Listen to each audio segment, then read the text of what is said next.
Assalamualaikum warahmatullahi wabarakatuh. Perkenalkan, nama saya Adrianika Pramudita dari Sekolah Tinggi Teknologi Terpadu Nurul Fikri, Angkatan 2021.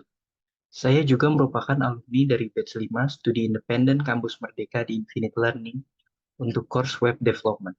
Saya mau berbagi pengalaman saya selama 4 bulan mengikuti kegiatan studi independen di Infinite Learning.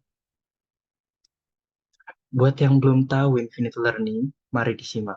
Infinite Learning merupakan sebuah divisi dari PT Kinema Sistrans Multimedia, anak perusahaan dari Infinite Studio, berpusat pada pengembangan kursus pelatihan kejurusan yang relevan dengan aktivitas Infinite Studio. Saat ini kegiatan pendidikan vokasi dilakukan di bawah lisensi LPK untuk pelatihan di Nongsa Digital Park atau NDP, bekerja sama dengan Apple Developer Academy, Royal Melbourne Institute of Technology Cybersecurity Course, dan program studi mandiri Kementerian Pendidikan. Nah, sekarang kalian udah tahu nih, Infinite Learning itu apa. Selanjutnya, saya akan menjelaskan course yang saya ikuti nih. Web Development akan berbasis pada problem atau challenge-based learning yang mengarahkan teman-teman untuk berkelompok dalam setiap challenge sequel. Teman-teman juga akan diberikan sebuah pengalaman belajar dengan kondisi sesungguhnya di dalam industri.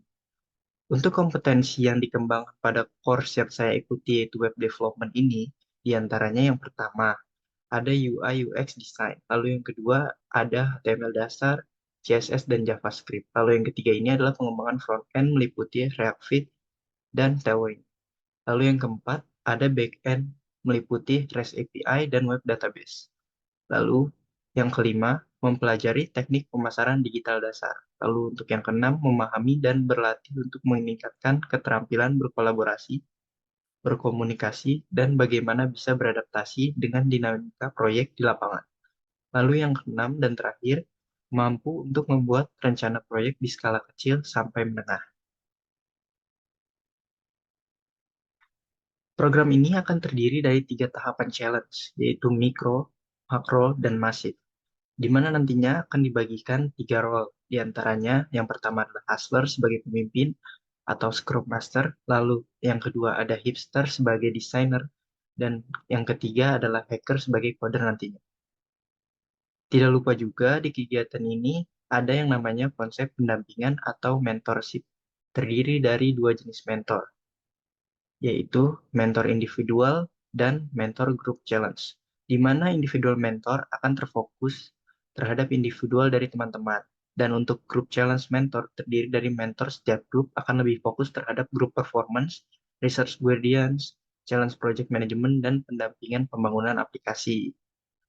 Nah, saya sudah menjelaskan apa itu Infinite Learning dan course yang saya ikuti. Sekarang saya akan menjelaskan proyek apa sih yang dihasilkan dari saya mengikuti studi independen di Infinite Learning ini.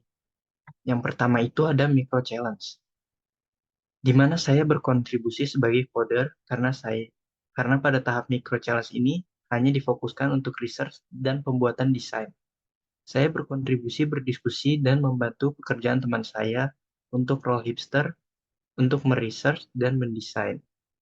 Tool yang saya pakai untuk mendesain di sini adalah Figma.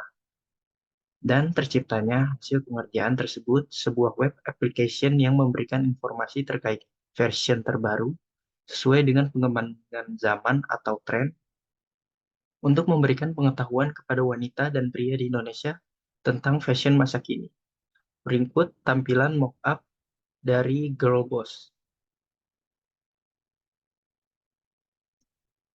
Nah, lalu selanjutnya ada project kedua saya, yaitu adalah Macro Challenge, di mana saya berkontribusi lagi sebagai coder.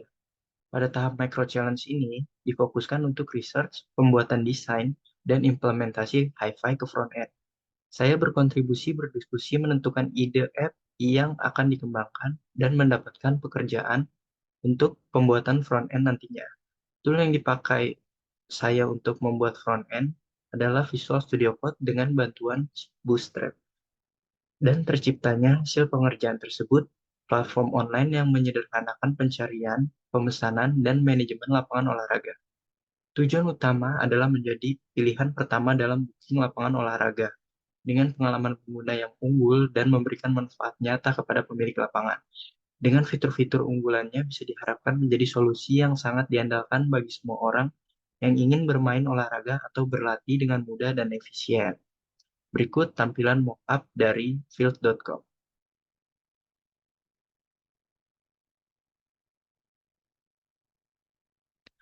Lalu berikutnya adalah proyek akhir saya atau proyek ketiga saya, yaitu adalah Massive Challenge. Selanjutnya pada proyek akhir ini saya mendapatkan role coder lagi untuk yang ketiga kalinya, di mana proyek kali ini adalah merge dengan tim Android developer dari Infinite Studio. Kontribusi saya pada proyek akhir ini menentukan nama kelompok dan mengerjakan tugas pembuatan front-end sepenuhnya dan back-end sebagian. Tool yang dipakai pada proyek kali ini adalah saya menggunakan Visual Studio Code, untuk front-end-nya menggunakan React Native dengan bantuan Tailwind, dan untuk back-end menggunakan Node.js. Dan terciptanya hasil pengerjaan tersebut. Eventify dengan adanya aplikasi ini dapat membantu mahasiswa dalam mengelola dan mengawasi kegiatan kepanitiaan di dalam lingkungan kampus, membantu mahasiswa untuk mencatat setiap transaksi keuangan yang terkait dengan kegiatan kepanitiaan, membuat checklist perlengkapan yang diperlukan secara terstruktur dan terorganisir, serta mahasiswa juga dapat menjadwalkan agenda kepanitiaan dengan mudah dan terdapat juga pemberitahuan otomatis sebagai pengingat jadwal atau agenda yang telah direncanakan. Berikut merupakan tampilan mockup dari aplikasi Eventify bagian web. Lalu berikutnya adalah mockup Eventify untuk Android. Kita sudah sampai ke tahap kesimpulannya, teman-teman. Setelah saya mengikuti kegiatan studi independen di Infinite Learning, saya mendapatkan pengalaman dan pengetahuan terkait web development. Saya belajar dan mengimplementasikan pembuatan produk mulai dari pembuatan research, desain yang meliputi wireframe, lo-fi, dan hi-fi, lalu pembuatan front-end dan back-end hingga ke tahap deploy. Selain hard skill, saya juga dapat meningkatkan soft skill seperti teamwork, time management, dan problem solving. Saran saya untuk Infinite Learning, waktu dalam pelaksanaan kegiatan atau kelas dapat disesuaikan dengan peserta lain yang terdapat dari berbagai daerah dengan zona waktu yang berbeda. Lalu, latar belakang mahasiswa yang berbeda-beda harap difokuskan dalam pembagian grup challenge-nya, agar tidak condong hanya ke salah satu mahasiswa saja dalam pengerjaan project challenge yang ada. Nah, segitu aja pengalaman dari saya.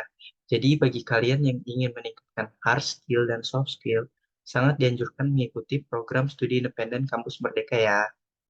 Terutama kalian yang berminat di web development, bisa banget daftar di Infinite Learning. Terima kasih semua. Wassalamualaikum warahmatullahi wabarakatuh.